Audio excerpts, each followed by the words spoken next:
My interest in trauma and yoga has a personal twist to it. I spent a little bit of time within the federal prison system, both in the federal detention center and also in a minimum security prison. I was a former executive of a medical device company that was illegally promoting one of its products. The product was being sold for a surgical indication that the FDA said wasn't approved for. I was a senior executive in the organization, so the day I was sentenced, I was taken right from the courtroom, which was in Philadelphia, the federal courtroom in Philadelphia, taken to a holding cell down in the basement of the courtroom, and my time started.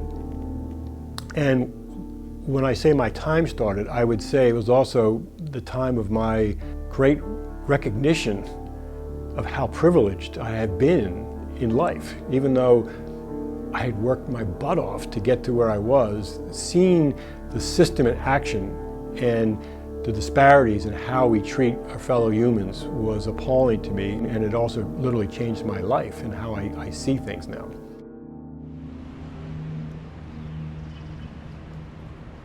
There's a wonderful resource in Philadelphia called Eastern State Penitentiary. A while ago, they converted to become a museum, and they have an amazing exhibit there that graphically shows the growth of incarceration over time, and essentially over the last 40 years, the explosion of the prison population. This started back in the Reagan era with the war on drugs. But it wasn't just the Reagan era. In the Clinton era, he took it a step higher, including Joe Biden was involved in some of these bills. We're going to be tough on crime. We have a war on drugs. We have 3 strikes, you're out. We have all these things to punish individuals, criminalizing drug users, and particularly criminalizing non-violent drug users.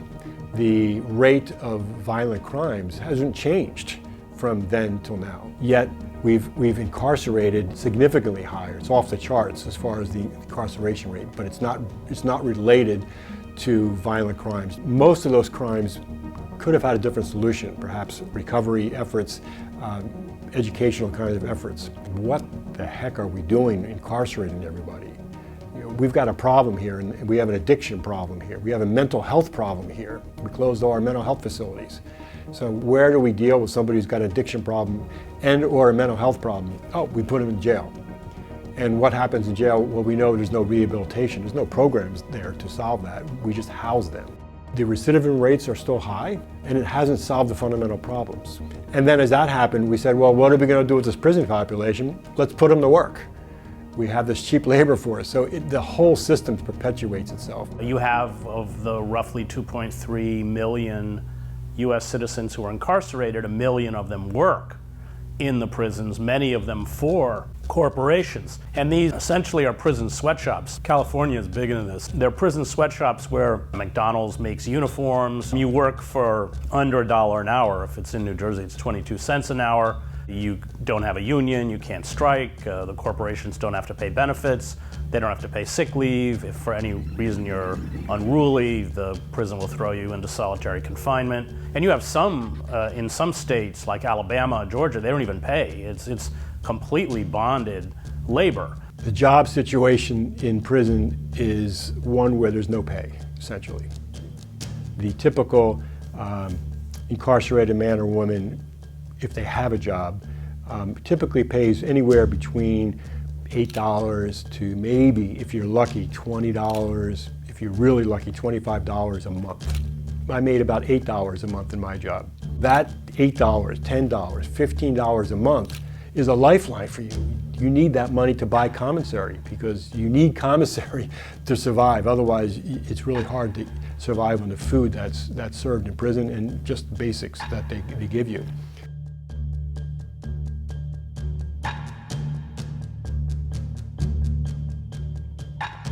If you're charged with a crime in the United States, you're hit with all sorts of fines. I think there's 23 different fines they can impose on you in the state of New Jersey, which runs into the thousands of dollars. Well, you go to prison for 20, 30 years, you make $28 a month, they will deduct a certain amount to pay off that fine, but you're not going to pay off a $10,000 fine or $20,000 in fines by the time you get out. So you're going to leave prison in debt. Now that also is exacerbated by the fact that because You have to pay for services. You're charged $5 if you go to see medical. You have to pay money for your phone service, for your money transfer service. It's very common for people to leave prison in debt. And if they can't pay on a monthly basis those fines, well, of course, when they get out, they're hit with old speeding tickets and anything else that has accrued massive amounts of interest. So my students, when they get out with no employment and not much prospect of employment, they owe thousands of dollars, and if they can't pay it, they go right back to prison. We know that there's cheap labor coming through the prison population. That cheap labor is now something that is relied on. You have state enterprises, for instance, DepCorp, all of the office furniture that is used by state employees in New Jersey is produced and refurbished, including at one point the Governor Christie's desk and office furniture was refurbished in the prison where I taught. Many of the men took jobs in what's called the Federal Prison Industry Program. The brand name is called INCARCERATIon. That program is a government-run program where they are put in buses, in this case, and then shipped to a recycling factory where they are then recycling cell phones and televisions. The most they would make would be about $20, maybe $25 a month. It's just a blatant taking advantage of human capital for financial gain. And if you look at that, the federal prison industries, it's a national program. They're all over the country. And they're very proud of the work they do, and because they spin it in such a way that, look, we're helping the environment because we're recycling all these materials, which is a good thing, right? And we're providing job skills for these incarcerated men and women. But they're really not providing any job skills at all. It's simply cheap labor. There's not a lot of job skills required to rip open the back of a television and pull out the electronics. The problem is that all prisons have been corporatized. So the basic services within the prison, the lenders, JPay, which you transfer money to someone in a prison, the commissary is privatized, the medical services are privatized, Global Tel Link, the phone service is privatized, Mart, the food service. So what you have is corporations going into the prisons and creating multi-billion-dollar-a-year businesses. So for-profit prisons, which primarily affect undocumented people who have been picked up by ICE. They, of course, exist to make a profit, but state and federal prisons also generate huge profits for corporations. So it has become a massive and very lucrative enterprise for large corporations, and that's why they write the laws to keep the recidivism rates high. And then, of course, the other aspect of that are the guards' unions, the companies that sell the boss chair. That's where you sit on a chair and you're x-rayed, all your cavities are x-rayed to see if you're bringing in contraband. The industries that produce restraint hoods, restraint belts, pepper spray, and so they feed off of the bodies of those who are incarcerated. And so if you put someone in a cell for a year, they can, in essence, generate $40,000, $50,000, $60,000 for these corporations and, to a certain extent, for the state. All the labor in the prison is done by those who are incarcerated, from the cooking of the food to the cleaning to everything else. Whereas if these bodies are on the streets of a deindustrialized city like Camden or Detroit, they don't generate any income at all.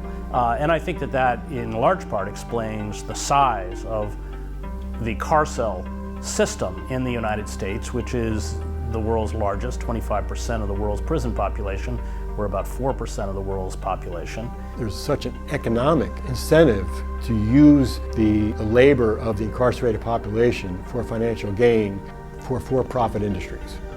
And, of course, it is primarily militarized police and the prison system that function as the primary forms of social control now that the social bonds have been ruptured. There is no work, the social services are inadequate, the schools don't function, and so it is at once tied into the control of these bodies and then also the profiting from these bodies. And that system really replicates what we have seen throughout American history, especially towards blacks. They function in essence as plantations and are run like plantations. If you look at a map and place where all the correctional facilities are, you'll find it heavily dominated by counties that are of modest means. Rural counties that don't have a lot of industry there. And there was a need for job creation. And you see many prisons that are built in these rural areas. So now you've got whole communities in locations that are dependent on these jobs. When you look at the individuals, they're just trying to make a living. The individual guard. There's a few correctional officers we got to know, and they were great guys. They were not happy in their job, they were underpaid, they were overworked, they were totally stressed. They had the same stressors that we have in life, trying to make a mortgage payment. They don't like their job, but there's no other jobs around, they'd have to relocate. So when we drill down to that, not a bad person. The system's corrupt, but the person who's doing that is trying to get by in their life. The problems in life, in society, are the same in prison. It's just that in prison, it's more intense because of the environment. I started a yoga program while I was incarcerated, and I taught, I guess, about 15 men to become yoga teachers. So when I left, they can continue on teaching yoga. What's sort of unique about the way we approach it is we do it from a perspective of education, but it's also supported by science and research.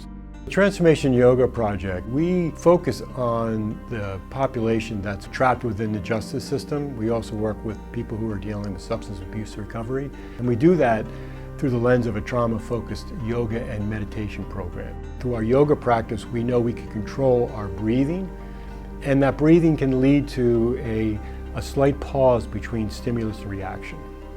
And you can imagine that's very important when you're in a situation where things can happen sort of unexpectedly, and your natural reaction might be to act out against something.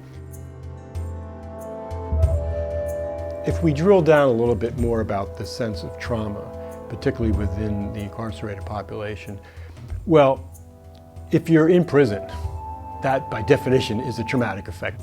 The challenge is how we react to that, and what is our resilience.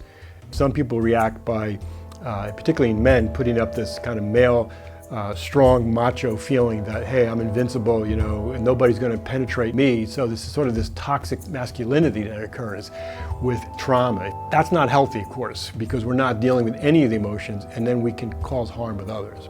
And then the idea of being in trauma certainly adds to our pile of what we're carrying with us, our layers of trauma. And gosh, the process of being in prison is so intense.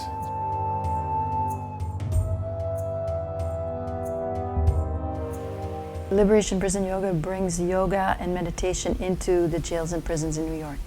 Once I went inside, I realized how much this is right for me because I related so strongly to the incarcerated populations.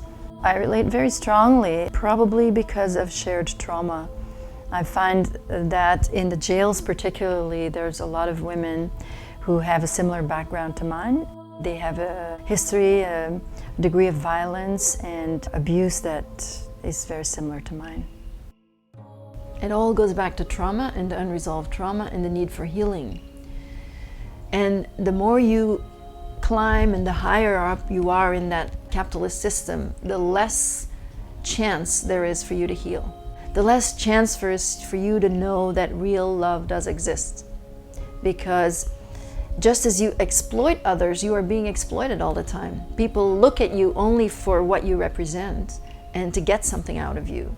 You can't separate the pleasers from the genuine, kind people. So there's this way of living that is made to look really good. We have a top 10 richest people in the world list. It should be a list of shame. The fact that someone has that much money means that they are incredibly greedy, because someone who has billions of dollars could end world hunger tomorrow. And why isn't this happening? And why aren't we asking why this isn't happening?